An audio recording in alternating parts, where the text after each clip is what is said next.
Patama kay Casey. Sharon Cuneta inintriga ang pagpuri kay Keki.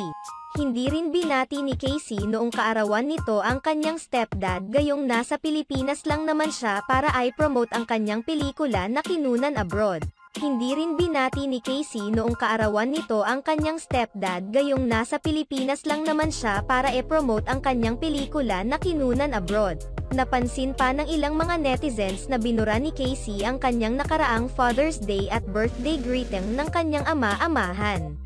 Samantala, iniintriga ngayon ng mga netizens ang madamdaming mensahe ni Sharon Cuneta sa kanyang anak na si Keki. Ayon sa mensahe ni Sharon para kay Keki, labis na umano siyang nangungulila rito.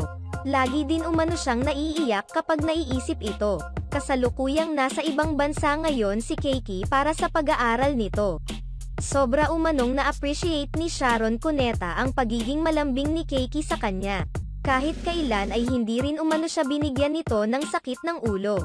Agad naman itong umani ng intriga mula sa ilang mga netizens na naniniwalang tila patama umano ito ni Sharon para kay Casey Concepcion. Subalit, agad namang ipinagtanggol ng kanyang mga tagahanga ang megastar. Ipinunto nila na may karapatan si Sharon na i-post ang kanyang nararamdaman bilang ina dahil account naman niya ito.